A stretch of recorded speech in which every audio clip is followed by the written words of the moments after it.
கர்த்தாவே நீர் என்னை ஆராய்ந்து அறிவீர், நினைவை அறிகின்றீர்.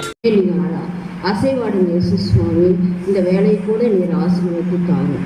இயேசு கிறிஸ்துவின் மூலம் வேண்டிக் கொள்கிறோம் ஜீவனுள்ள பரம தகப்பனே, ஆமென். கிறிஸ்துவுக்குள் அன்பானவர்களே, நம்ம ரோமர் 8:28 வாசிக்கிறது போல, கர்த்தரை நம்புகிறவர்களுக்கோ சகலமும் நன்மைக்கு ஏதுவாக நடக்கிறது என்று நாம் எடுத்துக்கொள்வோம்.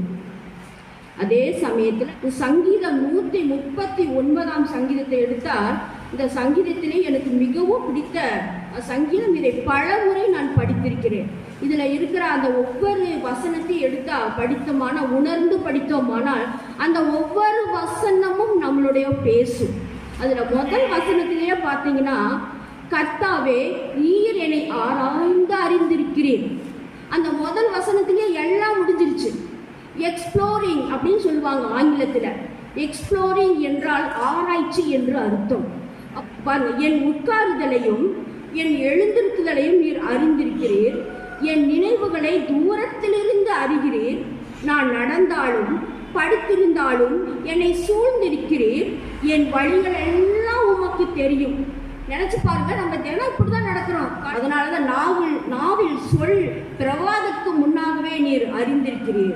முற்புறத்திலும் பிற்புறத்திலும் நீர் என்னை நெருக்கி உமது கரத்தை என் மேல் வைக்கிறீர். அப்படின்னு கீழே வந்தேன்னு சொன்னா, வானத்துக்கு ஏறினாலும் அங்கேயே இருக்கிறீங்க, பூமிக்கு கீழே போனாலும் பாதாளத்துல படுக்கை போட்டாலும் அங்கேயே இருக்கிறீங்க. அப்ப பாருங்க, நினைச்சு பாருங்க, மனிதனுடைய ஒவ்வொரு நாள் டெய்லி அன்றாட டே டு டே லைஃப்ல நடக்கக்கூடிய செயல் தான் இதெல்லாமே. நம்ம ஏதோ ஒன்று சிந்தித்து கொண்டு இருப்போம், எங்கோன்னு போவோம், எங்கோன்னு வருவோம், இப்படி பண்ணி யாருக்கிட்டையாவது ஏதோ ஒன்று பேசிட்டு இருப்போம். இந்த காரியங்கள் எல்லாவற்றிலும் கர்த்தர் ஒவ்வொரு நாளும் நம்மோடு இடைப்பட்டு கொண்டே இருக்கிறார். நம்ம சிந்தனைகளை இடைப்படுகிறார், நம்மளுடைய பேச்சில் இடைப்படுகிறார், நாம் உட்காரும் பொழுது இடைப்படுகிறார், நாம் எழுந்திருக்கும் பொழுதும் இடைப்படுகிறார். இதை விட நமக்கு வேற என்னது வேணும்?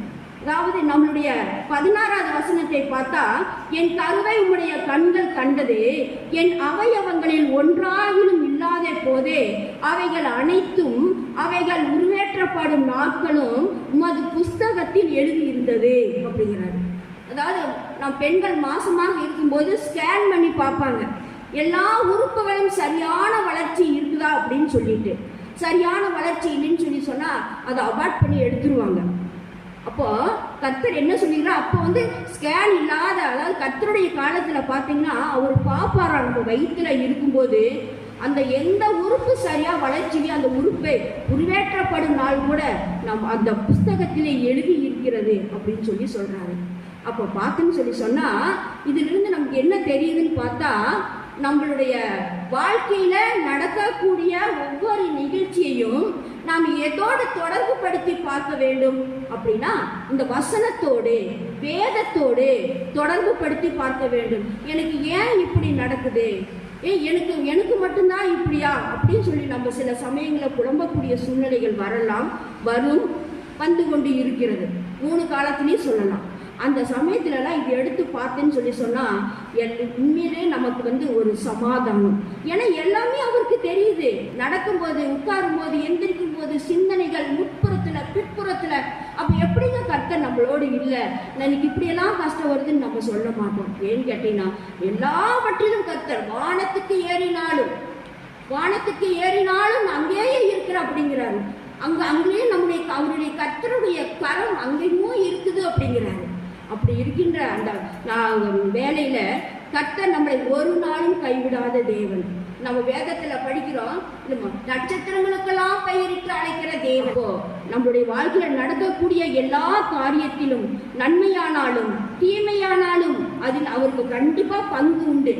மார்த்தாள் மரியாளின் கண்ணீரில் பங்கெடுத்த என் தகப்பன் இயேசு நமக்கு நடக்கக்கூடிய காரியங்களில், நம்மளுடைய வாழ்க்கையில நடக்கக்கூடிய காரியங்களில் பங்கு எடுத்துக்கொள்ளாமல் இருப்பாரா? கண்டிப்பா இல்லை.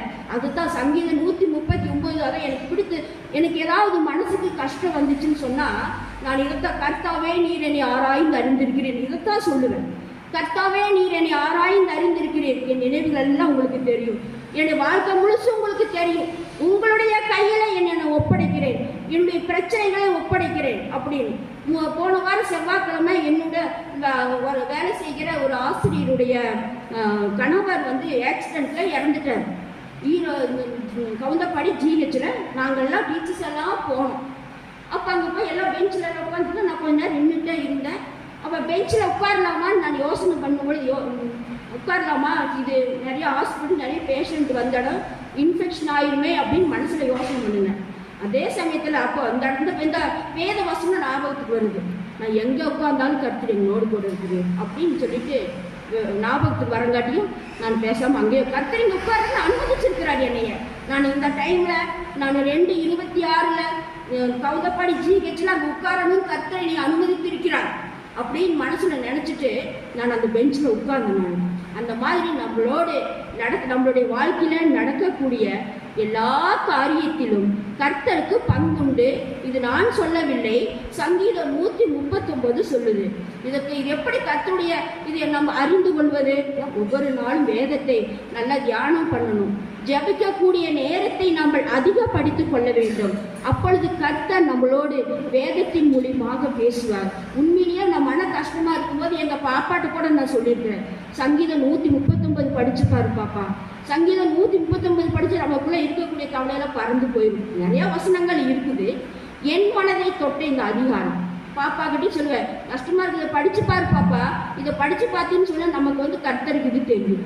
நான் எனக்கு இன்னைக்கு நடக்குதா, இது கர்த்தருக்கு தெரியும். இதை கர்த்தர் இதை அனுமதித்திருக்கிறார். அவருடைய அனுமதி இல்லாமல் ஒரு இடம் கூட நம்ம மேலே விழாது. அது என்னுடைய விசுவாசங்க. எப்பவுமே நான் போற சின்ன கண்ணு தடுச்சுனா கூட கர்த்தர் கண்ணுக்கு அனுமதி கொடுத்துருக்கிறார் அப்படின்னு சொல்லுவார். அவருடைய அனுமதி இல்லாமல் வாழ்க்கையில ஒரு பின்னு கூட ஒரு இலை காய்ந்த இலை என்ன விழுது நம்ம மேல விழுதுன்னு நம்ம நினைக்கிறோம். அது அவருடைய அனுமதி இல்லாமல். ஏன் கேட்டீங்கன்னா சங்கி 139 திட்டமும் தெளிவுமாக சொல்லுது. நீ நடந்தாலும் படுத்தாலும் போனாலும் வந்தாலும் பாதாளத்துக்கு படிக்கல போட்டாலும் முற்றிலும் உன்னோட கூட இருக்கிறேன். எல்லாம் எனக்கு தெரியும். நான் உன்னை ஆராய்ந்து அறிந்திருக்கிற தேவன். ஆராய்ச்சின்னு நமக்கே தெரியும் இல்லைங்களா? ஆராய்ச்சிங்கிறது சும்மா லேஸ்பட்டது இல்லை. இப்படி டாப் டு பாட்டம் அறிந்து ஒரு ரிப்போர்ட்டெல்லாம் கொடுக்கணும். அது அவ்வளோ ஒரு எக்ஸாக்டாக இருந்தால் மட்டும்தான் அந்த ஆராய்ச்சி சக்ஸஸ்ஃபுல் அப்படிம்பாங்க. அந்த மாதிரி அந்த கர்த்தாவே நீர் என்னை அந்த முதல் வசனத்திலே எல்லாமே அடங்கிடுச்சுங்க. கர்த்தாவே நீர் என்னை ஆராய்ந்து அறிந்திருக்கிறீர். ஆமாம், நம்ம வாழ்க்கையில் எத்தனையோ கஷ்டங்கள், துன்பங்கள், கவலைகள் எல்லாம் வரலாம். நம்ம எப்படி இருக்கணும்? நம்முடைய ஆவிக்குரிய வாழ்க்கையில் ஃபர்ஸ்ட் ஸ்டெப்பில் நிற்கணும். நம்முடைய விசுவாசத்தில் ஃபர்ஸ்ட் ஸ்டெப்பில் நிற்கணும். எப்படி? கர்த்தருக்கு தெரியும். கர்த்தருக்கு தெரியாமல் என் வாழ்க்கையில் எதையும் நடக்காது, அவர் இதை அனுமதித்திருக்கிறார் அப்படின்னு சொல்லி ஏற்றுக்கொண்டோம்னால்தான் நம்மளுடைய வாழ்க்கையில சமாதானம். நம்முடைய வாழ்க்கையில சமாதானம் வேணுமா? இது கர்த்தர் அனுமதித்திருக்கிறார், கர்த்தர் தான் இதை செஞ்சாரு, கர்த்தர் எனக்கு நன்மை செய்கிற தேவன் அப்படி என்கிற ஒரு மனநிலையை வளர்த்து கொண்டால் மட்டுமே நம்மளுடைய சமாதானமாகும். ஒரு கிறிஸ்துவ வாழ்க்கையிலிருந்து வழி விலகி போக முடியாதபடி இருக்கும். என்ன இப்படி நடந்துச்சுன்னு இது பிசாசானவன் பார்த்து கொண்டிருந்து அவன் நம்மளை இன்னும் போட்டு அமைக்கிறோம். கிறிஸ்துவ வாழ்க்கை நீ என்ன இப்படி ஜெபம் பண்ற, இப்படி நீ வேதம் வாசிக்கிற, ஆலயத்துக்கு முதல்ல வர நீயே உனக்கு இப்படியா நீ கர்த்தர் அனுமதிச்சிருக்கிறாரு அப்படின்னு சொல்லி நமக்கு ஒரு மனப்பான்மையை கொண்டு வந்து நம்மளை கீழே தள்ளி விடுவார்.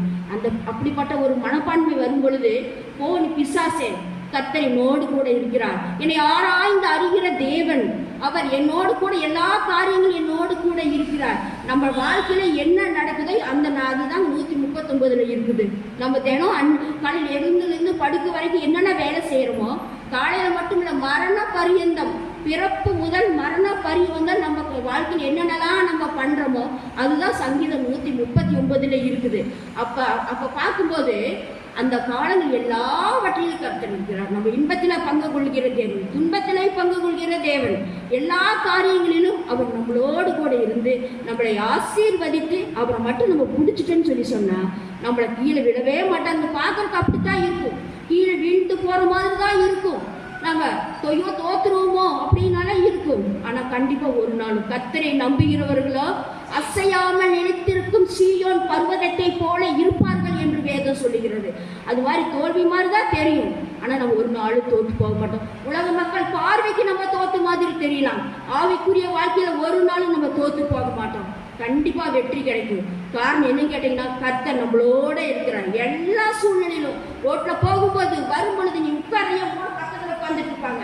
ஒவ்வொருத்தருடைய ஒவ்வொரு ஊழியக்காரர்களை கேட்டீங்கன்னா சொல்லுவாங்க, இது எனக்கு நானும் பண்ணுவேன். சில சமயத்தில் பார்த்தீங்கன்னா நான் மனசுக்குள்ள ஏதோ ஒன்று தேடும்போது நான் என்னுடைய அனுபவத்தை சொல்கிறேன். ஏதோ ஒன்று காணான்னு சொன்னால் என்னங்க ஏசப்பா காணா, நீங்கள் மறைவான பொருளை வெளிப்படுத்துகிற தேவன் எனக்கு தானியல் சொல்கிறாரு, காணுமே அப்படின்னு நான் சொல்லுவேன். கர்த்தர் வந்து என்னோடு கூட இருக்கு. இந்த வசனத்தை பேஸ் பண்ணி நான் சொல்கிறேன், கர்த்தர் என்னோடு கூட இருக்கிறாரு. இவங்ககிட்டயே சொல்லுவேன், ஏதாவது ஒன்று காணாது, எங்கே வச்சேன்னு தெரியலையே அப்படின்னு சொல்லுவாங்க. இப்போ போன டிசம்பரில் கூட அந்த சீட்டு நோட்டு எங்கேயோ காணுன்னு சொன்னாங்க எங்கிட்ட. சீட் நோட்டு இந்த வீடு சுத்தம் பண்ணப்போ எங்கேயோ வச்சுட்டாங்க, எங்கேயோ காணுன்னு சொல்லி எங்கே வந்து பாரு அப்படின்னாங்க. அப்போ நான் சொன்னேன், ஜெபம் பண்ணுங்க, கண்டிப்பாக கர்த்தர் உங்களுக்கு உங்கள் கண்ணுக்கு தெரியப்படுத்துவார் அப்படின்னு சொன்னேன். அதே மாதிரி முன்னாலேயே இருந்தது, இவங்க கண்ணுக்கு தெரியல. அப்போ நான் போய் தேடினேன். அந்த மாதிரி ஒரு சின்ன சின்ன சின்ன காரியத்தில் கர்த்தர் நம்மளோட இருந்துகிட்டே இருக்கிறார். ஒவ்வொரு ஊழிக்காரர் சொல்லுவாங்க, இன்னொன்று ஒரு சேர் போட்டு உட்காந்துப்பாங்களாமா, ஒரு சாதாரண ஒரு மனிதர்கிட்ட பேசுகிற மாதிரி நாங்கள் பேசுவோம் அப்படின்னாங்க. அது வந்து பார்க்குறவங்க சும்மா இருக்கிறவங்களுக்கு கேட்டால் அது வந்து ஒரு காமெடியாக தான் தெரியும். ஆனால் கர்த்தருக்குள்ளே இருக்கிறவர்களுக்கு, ஆவிக்குரிய வாழ்க்கையில் இருக்கிறவர்களுக்கு அது 100% உண்மை. ஏன்னா கர்த்தர் நம்மளோட இருக்கிறாரு. அதாவது நம்ம மனிதரோடு மனிதராக இல்லைனாலும் ஆவிக்குரியவராக நம்மளோடு கூட ஆம்னி பிரசன்ஸ் சொல்லுவாங்க இங்கிலீஷ்ல, எங்கும் வியாபித்திருக்கிற தேவன். ஹிந்துஸ் கேட்டால் சொல்லுவாங்க, தூணிலும் இருப்பார் துரும்பிலும் இருப்பார் அப்படின்னு சொல்லுவாங்க. அந்த மாதிரி அவர் தூணில் இருக்கிற தேவன் அல்ல, துரும்புல இருக்கிற தேவன் இல்லை, நம்மளோடு இருக்கிற தேவன். அவர் நம்மளோடு கூட எங்க போனாலும் வந்தாலும், எங்க பாப்பாவுக்கு நான் அப்படிதான் சொல்லுவேன், பாப்பா எந்த ஒரு ஆபத்து வந்தாலும், எந்த ஒரு மன கஷ்டம் வந்தாலும், நீ ஃபர்ஸ்ட் அம்மா அப்பா நீ சொல்லாத. எங்க பாப்பா வந்தா கேட்டு கூட பாருங்க சொல்லுவா, அம்மா அப்பான்னு ஃபர்ஸ்ட் கூப்பிடக்கூடாது, ஏசப்பா எனக்கு உதவி செய்யுன்னு சொல்லி கூப்பிடுங்க அப்படின்னு.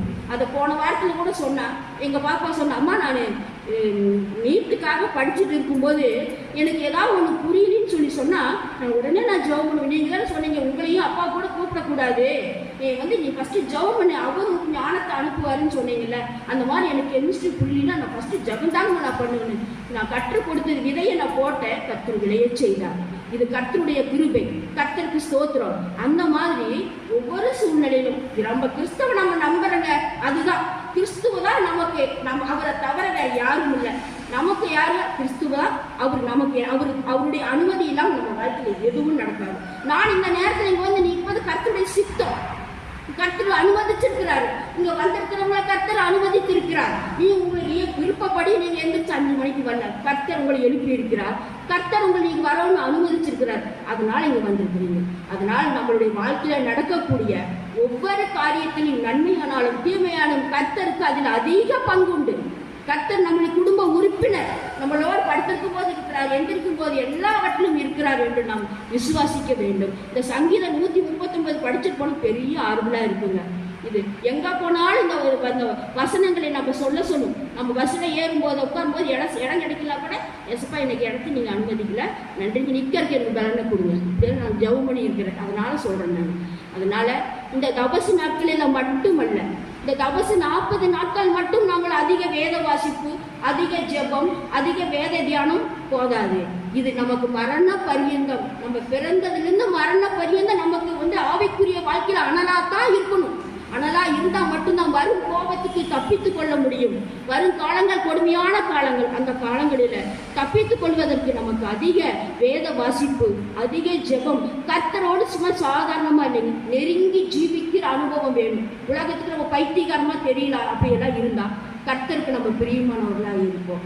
அதனால இந்த தபசு நாட்களில் அதிக வேத வாசிப்பு, அதிக ஜெபம், கர்த்தருக்குள்ள நெருங்கி ஜீவிக்கக்கூடிய ஒரு வாழ்க்கையை நாம் ஏற்படுத்திக் கொள்வோம். கர்த்தருக்காமே இந்த வார்த்தைகளை ஆசீர்வதிப்பாராக. ஆமென். ஸ்தோத்திராண்டவரே, ஸ்தோத்திரம் ஸ்தோத்திரம் ஸ்தோத்திரம் ஸ்தோத்திரம் ஸ்தோத்திரம் ஸ்தோத்திரம் ஐயா. துதிகளுக்கு மத்தியிலே வாசமாய் இருக்கக்கூடிய தேவனே, மக்கு நன்றி நன்றி நன்றி நன்றி இயேசு சுவாமி. பரிசுத்த ஆவியானவரே, நீர் எங்கள் மத்தியிலே நீர் இறங்கி வாரும். பரிசுத்த ஆவியானவரே, நீர் எங்கள் மத்தியிலே இறங்கி வாரும் இயேசு சுவாமி. நீரின் மேல் அசைவாடின என் அன்பு தகப்பனே, நீர் இறங்கி வாரும். நாங்கள் எங்கள் சுய புத்தியிலே நாங்கள் இங்கு வரவில்லை இயேசு சுவாமி. நீர் எங்களை அழைத்து வந்திருக்கிறீர், நீர் எங்களை அழைத்து வந்திருக்கிறீர் இயேசு சுவாமி. ஆபேலின் கூப்பிடுதலை கேட்ட தேவன், ஆபேலின் கூப்பிடுதல் உங்களுடைய சந்நிதியில வந்து எட்டினது என்று வேதத்தில் நாங்கள் வாசிக்கிறோம். ஆபேலின் கூப்பிடுதலை கேட்ட தேவன் அன்னாளின் கூப்பிடுதலை கேட்ட தேவன், ஆகாரின் கூப்பிடுதலை கேட்ட தேவன், யாக்கோபுடைய போராட்ட ஜெபத்தை கேட்ட தேவன். இதோ நாங்களும் உங்களுடைய சமூகத்துல வந்து நிற்கிறோம். ஏசப்பா, நீர் எங்கள் மத்தியிலே வாங்க. எங்கு 2 பேர் என் நாமத்தினாலே கூடி இருக்கிறீர்கள் அவர் மத்தியிலே வருவேன் என்று வாக்குரைத்த என் அன்பு தகப்பனே, எங்கள் மத்தியிலே நீர் பிரசன்னமாகும் இயேசு சுவாமி. ஆமாண்டவரே, ஏசப்பா, உங்களுடைய வேதத்தை நாங்கள் கொஞ்சமாய் தியானித்திருக்கிறோம். நீங்கள் எங்களுக்கு எத்தனை உதவி நீங்கள் செஞ்சிருக்கிறீங்க. நாங்கள் அதற்கு ஈடாக இல்லை ஏசப்பா. உங்களுடைய வேதத்தை கொஞ்சமாக தியானித்திருக்கிறோம். ஆமாண்டவரே, சங்கீதம் 139 படி ஆண்டவரே, இதோ நீர் என் அருகில் நிற்கிறீர். இதோ நீர் ஆலயத்து முழுவதும் நீர் பிரசன்னமாய் இருக்கிறீர் இயேசு சுவாமி. எங்களுடைய நினைவுகளை அறிந்திருக்கிறீர். நான் ஜெபம் பண்ணுதலை என் கர்த்தர் அறிந்திருக்கிறேன். நான் வீட்டுக்கு போனாலும் நீங்க இருக்கிறீங்க இயேசு சுவாமி. ஆமாண்டவரே, எவ்வளோ பெரிய இன்பம் இது, எவ்வளோ பெரிய சந்தோஷமானது ஆண்டவரே. ஆமாப்பா, நீங்க எங்களோடு கூட இருக்கிறீங்க போது எங்களுக்கு என்ன இயேசு சுவாமி குறை. ஆமாண்டவரே, எங்களுக்கு தேவைகள் எல்லாம் சந்திக்கிற தேவன் ஆண்டவரே. ஆமாப்பா, நீங்கள் இந்த செய்த இந்த உதவிக்காக நாங்கள் எண்ணத்தை செலுத்துவோம் ஆண்டவரே. இந்த வேதத்தை நன்றாக படிக்க வேண்டும் ஏசப்பா. ஆமாண்டவரே, சங்கீதக்காரன் சொல்வதை போல உம்முடைய வேதத்தில் உள்ள அதிசயங்களை எல்லாம் ஆண்டவரே காணும்படி என் கண்களை திறந்தரும் என்று சொல்கிறாரே ஏசப்பா.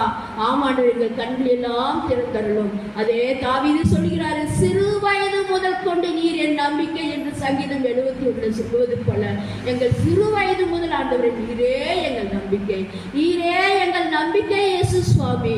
ஆமாண்டவரே, எங்களை தாங்கி ஏந்தி சுமந்து தப்பிவித்த தேவன் அல்லவா ஆண்டவரே. எங்களை இதுவரைக்கும் வளர்த்து வைத்திருக்கிறீர் ஆண்டவரே. நாங்கள் ஒவ்வொரு நாளும் உங்களை தேடணும், ஒவ்வொரு நாளும் நாங்கள் நல்லா ஜெபிக்கணும், ஒவ்வொரு நாளும் நாங்கள் வேத வாசிக்கணும் ஆண்டவரே. ஆமாண்டவரே, ஆவியிலே அனலாய் இருக்க வேண்டும். அனலும் இல்லாமல் குளிரும் இல்லாமல் இருந்தால் உங்களை வாந்தி பண்ணி போடுவேன் என்று நீர் வேதத்தில் சொல்லி இருக்கிறீரே ஆண்டவரே. ஆமாப்பா, ஆவிக்குரிய வாழ்க்கையில் நாங்கள் அனலாய் இருக்கும்படிக்கு கர்த்தர் எங்களுக்கு நீர் உதவி செய்யும் இயேசு சுவாமி. எங்கள் ஆலயத்தை ஆசீர்வதியும், எங்கள் ஆலய உறுப்பினர்கள் எல்லாரையும் ஆசீர்வதியும், ஊர் மக்கள் எல்லாரையும் ஆசீர்வதியும். எல்லாரும் எங்க போனாலும் வந்தாலும் எல்லாவற்றையும் நீர் பாதுகாத்துக் கொள்ளும் இயேசு சுவாமி. ஆமாண்டவரே, அதே போலப்பா, இதோ எங்கு பார்த்தாலும் அதிகமான ஆக்சிடென்ட் ஏசப்பா. அந்த ஆக்சிடென்ட்ல மரணம் ஆண்டவரே. ஏசப்பா, நீங்க உதவி செய்யுங்க. எங்களுடைய ஆவி ஆத்மா சரீரம் முழுவதையும் நீங்க பொறுப்படுத்திக் கொள்ளுங்க ஏசப்பா. நாங்க எங்கு போனாலும் வந்தாலும் எங்களுக்கு முன்னும் பின்னுமாக வாங்க ஏசப்பா. என் சமூகம் உனக்கு முன்பாக செல்லும் என்று சொன்ன வேத வாக்கியத்தின்படி எங்களை நீர் பாதுகாத்துக் கொள்ளுங்க.